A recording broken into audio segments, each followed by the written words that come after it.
Terus kalau tentang Palestina Israel ini sekarang itu di media sosial ada gerakan-gerakan namanya Free Palestina. Maksudnya itu ini sampai jam 1 nanti. Free Palestina itu maksudnya seperti apa gitu kayak sementara Palestina kecuali Israel, Amerika dan Indonesia. Iya, betul. Tapi jangan lupa itu kan 1988 ya, dan kita tahu perkembangannya sampai sekarang itu kemerdekaan yang diterima oleh Yasser Arafat itu kan terkenal dengan ambigu kan. Bukan hanya kemampuan, kekuatan dan kemampuan. Makanya tadi ada pertanyaan. Kalau Israel itu kenapa dia tidak bisa dihabisin? Tuhan sendiri yang udah bilang kok. Siapa yang mengutuk Israel akan terkutuk. Tapi kemarin saya mendengar ada lagi bahwa orang-orang ateis, ya nggak bisa kayak begitu dong. Ya, kerajaan Israel zaman Daud mau dihidupkan lagi. Loh, bukan masalah kerajaan Daud. Melatih pasukan peacekeeping kita. Saya tadi kan sudah katakan, ini akan terjadi konflik-konflik ya di belahan dunia ini. Tapi kita kan bisa menyiapkan pasukan. Apa tadi? Karena Global Peace Operation Initiative. Coba Ibu cek ya, kapan JIPO itu muncul. Bisa dituntut dia.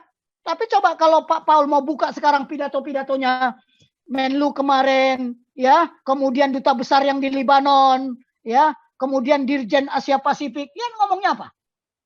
Waduh, gawat ini kalau begini, ini penipu ini. Ya, tinggal Pak Jokowi aja dipecat apa enggak. Sebelum melanjutkan, reaksi channel mengajak Anda menguji validitas data narasi yang terkandung di dalam video ini dari sudut pandang Anda yang berbeda, sebagai masukan atau bahan bandingan dari pemahaman opini netizen yang kontroversi saat ini. Tapi sebelum berkomentar, baiknya Anda subscribe terlebih dahulu supaya reaksi opini Anda tersampaikan dengan efektif di Reaksi Nusantara Channel. Tujuannya ialah untuk membongkar narasi yang sengaja dibangun berdasarkan kepentingan politik golongan, isu agama, atau informasi berita palsu yang bisa saja mendoktrin akal sehat akhlak dan mental bangsa, walaupun terkadang di luar nalar manusia normal. Kepedulian Anda sangat efektif di channel ini sebagai bahan pertimbangan dari pemahaman mereka sebelumnya. Silahkan simak isi narasi di dalam video ini sampai selesai sebelum berkomentar, karena komentar Anda yang berkualitas akan kami beri tanda pin supaya bisa menjadi masukan untuk yang lainnya. Terima kasih dan salam damai untuk Indonesia. Oh, itu yang diwariskan, silakan. Nah, sekarang Bu Monik, bagaimana saya merumuskan rencana kerjasama bilateral? Kalau saya tidak tahu apa cara yang ditempuh, saya butuh informasi dong. Saya butuh informasi. Ya, setuju.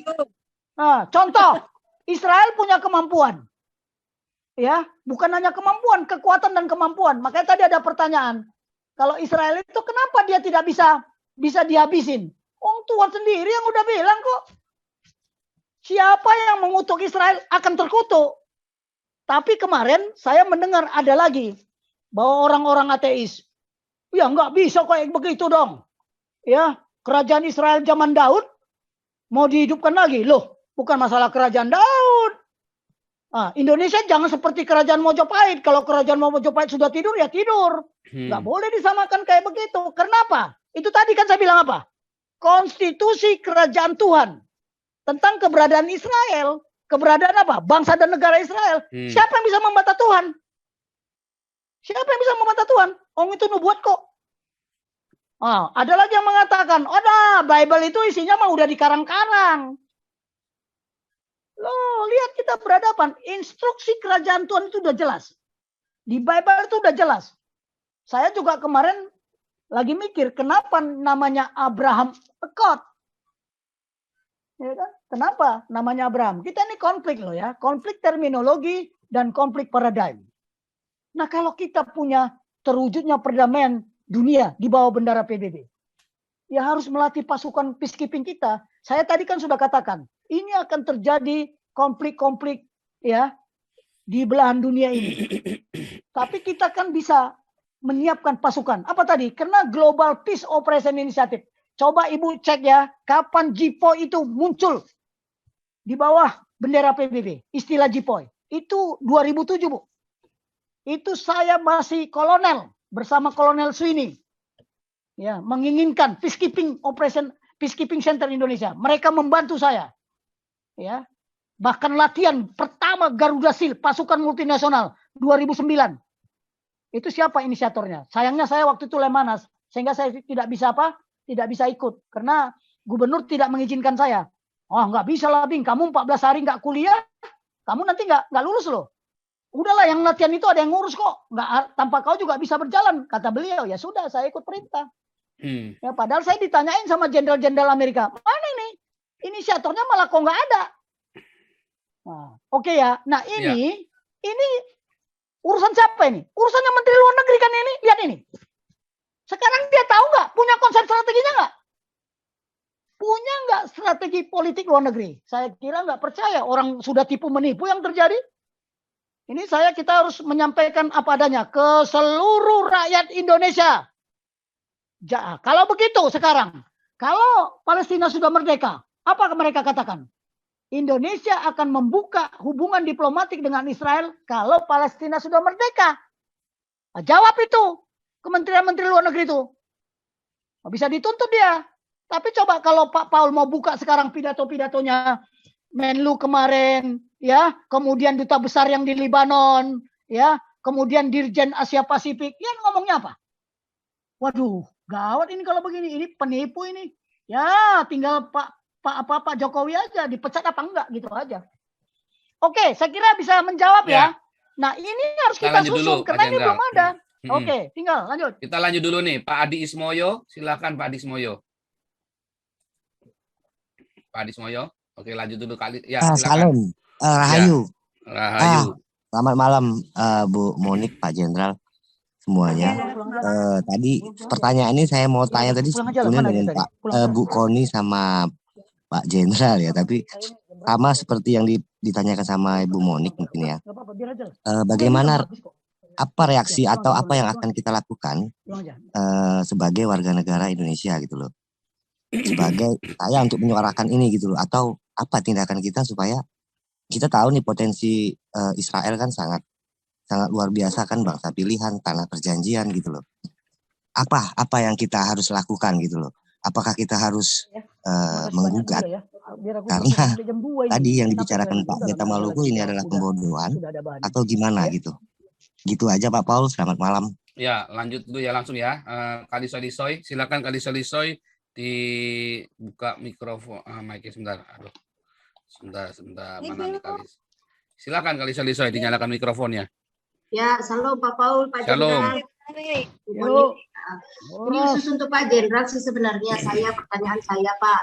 Nah, kita kan ini kalau sesuai dengan tema ini Indonesia mendukung lebih condong lah ibaratnya ke Hamas. Sementara kita tahu sendiri Hamas ini dicap sebagai teroris ya oleh banyak negara. Nah, apakah ini kan Indonesia ini kelihatannya bela habis-habisan ke Hamas. Nah, ini apakah Indonesia sebelumnya nggak menyelidiki seperti apa sih sepak terjangnya Hamas ini? Kan kita punya BIN, Badan Intelijen atau BAIS lah dari ini ya, dari TNI. Nah, apakah nggak diselidiki dulu ini Hamas ini seperti apa? Apalagi Hamas ini kan dukungan Iran. Nah, dan itu Sunni ya, Sunni. Nah, di Indonesia sendiri Sunni dengan Syiah bentrok gitu loh. Kayaknya nggak matching gitu. Nah, itu pertanyaan saya yang pertama. Terus yang kedua, sebagai anggota tidak tetap PBB, Indonesia sebagai anggota tidak tetap PBB, dengan kita lebih condong membela habis-habisan ke Hamas, nah apakah ini tidak berefek nanti secara internasional peran kita sebagai anggota tidak tetap PBB gitu loh Pak? Itu aja, singkat aja. Thank you Pak Paul dan Pak Jenderal. Wah, oke. Stephen Holly, silakan Stephen Holly nyalakan mikrofonnya. Mana siapa? Mana Stephen Holly nih? Panggilan. Shalom, Mbak. Ya, lanjut. Shalom. Ya. Ini Pak, saya udah dengerin dari tadi soal penjelasannya tentang Indonesia masuk dalam keanggotaan POKI. Terus kata Pak Jenderal juga ada kemungkinan katanya. Stephen Holly nih. Ya, bentar Pak. Bentar Pak. Saya aktifin dulu videonya. Supaya apa? Ya. Soalnya ini topiknya rada berat, jadi saya harus agak ini juga. Ya. Sudah, Pak? Ya, lanjut. Ya.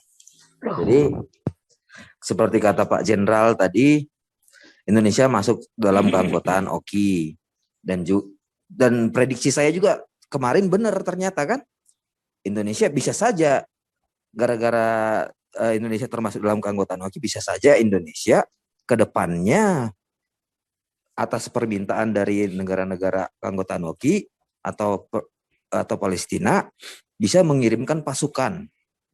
Ya tidak menutup kemungkinan kan Pak ya, tergantung pemimpin kita presidennya ke depannya berkata seperti apa gitu kan. Nah, terus kalau tentang Palestina Israel ini sekarang itu di media sosial ada gerakan-gerakan namanya Free Palestina. Maksudnya itu free sampai jam 1 nanti. Free Palestina itu maksudnya seperti apa gitu Pak? Sementara Palestina itu sudah merdeka sejak tahun 1988 dan sudah jelas wilayah kenegaraannya seperti apa gitu ya. Menurut saya yang seharusnya Free Palestina itu adalah orang Palestina dibebaskan dari Hamas, itu yang benar gitu Pak. Ya, itu saja ya. Makanya ada gerakan Free Palestina seperti yang saya posting ke Pak Paul juga. Itu yang bagus tuh ya. Digerakkan oleh Veronica Koman. Nah, okay. Ini Veronica Koman juga aneh juga menurut saya. Ini dia gerakan liberal juga, sayap kiri dari Australia juga, yang menggerakkan orang-orang Australia yang generasi-generasi liberalnya untuk mendukung kemerdekaan Palestina. Maksudnya kemerdekaannya seperti apa sih? Padahal orang Palestinanya sendiri, Hamasnya sendiri ingin menyerbu habis-habisan Israel gitu ya. Itu saja sih bagaimana tanggapan dari Pak Jenderal Tobing itu. Oke, ini lanjut terakhir Pak Habibie. Mana nih Pak Habibie nih? Silakan Pak Habibie, luar biasa nih. Saya lupa Pak Susu Kuda itu kata pembukanya gimana tuh? Jus oh lala bebe ya. Oh lala bebe. Ya, ini udah larut malam tapi penontonnya masih banyak. Gini, sebelumnya saya ucapkan selamat malam, shalom buat kita semua. Ibu Monik tadi jelaskan bahwa sekitar tahun 1988 itu kan Yasser Arafat menerima kemerdekaan dari PBB. Iya Bu ya, Ibu Monik. Ya, bukan menerima dari PBB Pak. Mendeklarasikan dirinya. Dan disetujui oleh 253. Ya, dan 46 menentang dan 10 abstain. Ya, mereka bukan, gimana Bu? 139 mengakui, 139 negara sudah mengakui Palestina sebagai negara merdeka. Kecuali Israel, Amerika, dan Indonesia. Iya, betul. Tapi jangan lupa itu kan 1988 ya, dan kita tahu perkembangannya sampai sekarang itu kemerdekaan yang diterima oleh Yasser Arafat itu kan terkenal dengan ambigu kan. Tahun 1995 kita membaca ada perjanjian Oslo itu Bu, dan ini yang saya selalu dengar dari Ramsi. Puluhan kali saya ke Israel dan suka bertemu dengan dia selalu menjelaskan ini ke kita gitu, bahwa Israel itu membagi area tepi barat itu atau yang mereka namakan Palestina itu tiga area. Itu 18% itu area A namanya Bu. Pak Stephen Holly bisa dimati ini kan nggak matikan mikrofonnya supaya jangan mengganggu yang lain. Karena nih simbolnya mati tapi ternyata masih aktif nih. Nampaknya ada pakai software apa ini? Sebab mengganggu sekali Pak Stephen Holly. Ya silakan lanjut Pak Habibie. Lalu itu dibuat, itu perjanjian Oslo 95 itu ada disebut mereka berjanji dengan Israel, ada disebut area A namanya, yaitu di tepi barat itu ada sekitar 18% yang administrasinya dan keamanannya di bawah Palestina. Ini seperti Bethlehem, itu area A itu. Area B itu ada area B sekitar 21%, yaitu administrasinya di bawah kendala Palestina, tetapi keamanan di bawah kontrol Israel. ini banyak seperti kalau nggak salah seperti Jericho itu area B. Tapi ada area C juga, itu 61% di tepi barat, administratifnya dan keamanannya di bawah kontrol Israel. Itu banyak sekali tuh daerah-daerah Padang yang tidak ada penduduknya, mereka kontrol di sana. Kalau di jumlah itu total 100%, Bu, dari seluruh area itu. Jadi itu menyatakan bahwa sampai hari ini kontrol atas Israel, atas tepi barat itu adalah di bawah Israel. Dan itu kalau kita lihat sejarah kan, Pak Paul kan, yaitu memang areanya area Israel. Dan itulah yang sangat sulit hari ini, yang mereka suka perjuangkan kemerdekaan, tapi nyatanya sampai hari ini mereka merdeka, tapi nggak punya tanah. Itu yang jadi persoalan. Saya juga pernah bekerja sama dengan orang keturunan Israel yang lama tinggal di Jerman, berpaspor Jerman, dan setelah ada pemulangan ke Israel, mereka balik ke Israel. Dan dia kepada mereka itu ada kepada dia ya, yang kawan saya ini, dia pernah diwajibkan untuk menjadi militer. Selalu dia bercerita kepada saya bahwa dengan semangat bahwa cerita-cerita ini yang saya ada yang ada pada saya ini yang sama perspektifnya dengan banyak yang saya dengar, baik dari Ramsi, dari yang lain, maupun cerita sejarah dalam yang kita lihat di YouTube di internet. Sampai dia berkata kalau Indonesia berkata sejengkal aja tanah Indonesia tidak akan lepas dari NKRI. Tapi dia bilang setengah jengkal aja tanah Israel itu tidak akan boleh pergi lepas ke tanah siapapun. Dia berkata seperti itu, bernyala-nyala kepada saya. Jadi memang ya itulah keadaannya, sampai kadang-kadang kawan-kawan kita di sana kalau kita cerita mengenai kejadian ini, mereka nggak tahu lagi bagaimana untuk menceritakan dari awal dan untuk mencari solusinya. Mereka bilang wah udahlah itu udah sangat complicated. Itu jawaban yang selalu mereka buat. Dan saya yang selalu lihat ya seperti itulah keadaan di sana.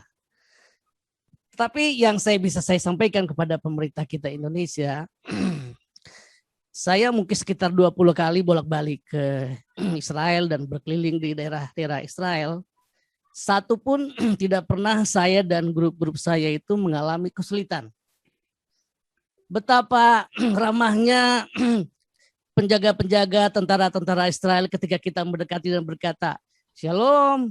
Mereka berkata dengan menyambut kita dengan senyum, Shalom. Luar biasa bukan? Pak Habibie bisa langsung to the point supaya nggak kepanjangan pengantarnya. Oke, baik. Jadi artinya begini, ini hanya usulan saya kepada pemerintah Republik Indonesia, please dibukalah kedutaan kita di sana, karena terus terang wisatawan dari Indonesia ke Israel itu termasuk yang Kristen, termasuk yang Muslim, itu sekitar 25.000 orang sampai 30.000 orang per tahun. Luar biasa bukan? Artinya begini, kalau soal yang terjadi mengenai persoalan-persoalan politik, saya pikir saya nggak tahu apa yang terjadi. Tetapi please tolong lihatlah apa yang terjadi kepada kami, kepada turis, kepada tur, yang selama ini mereka berjalan dengan baik. Coba bayangkan Pak Presiden, kalau kami kehilangan paspor di negara Israel, itu sangat susah bagi kami untuk mengurusnya. Kami akan menghadapi banyak kendala. Kami harus pergi mengunjungi negara lain seperti Jordan. Dan itu akan kami akan menghadapi kesulitan. Karena itu saya mohon kepada pemerintah Indonesia memikirkan hal ini. Tidak ada kaitan politik dengan kami di sana, dan kami seluruh berjalan dengan baik. Dan inilah permohonan saya. Walaupun mungkin Pak Jokowi tidak pernah melihat ke sana, tapi kita melihat langsung ke sana bolak-balik. Tidak ada persoalan dengan kami. Terima kasih Pak Nabi. Ya, ini nampaknya ada pendukung Palestina, kita kasih masuk sekali ya buat terakhir ya. Mana nih tadi? Saya lihat ada Muhammad siapa tadi? Oke, dia ada pendukung Palestina. Silakan Muhammad Mahdi, silakan. Mana tadi? Dia nyalakan mikrofon. Terima kasih Anda telah meluangkan waktu untuk memberi masukan kepada kami, dan semoga komentar Anda bisa bermanfaat untuk edukasi generasi penerus bangsa ini, terutama bagi diri kita sendiri dan untuk mereka yang mau berpikir dengan akal sehat. Karena dengan akal sehatlah kita bisa bedakan mana yang terbaik untuk orang lain, saudara, keluarga dan terutama untuk diri kita sendiri. Semoga hari-hari Anda selalu dirahmati Tuhan Yang Maha Esa. Dan sampai ketemu lagi di konten Reaksi Nusantara channel berikutnya. Salam sejahtera bersama keluarga.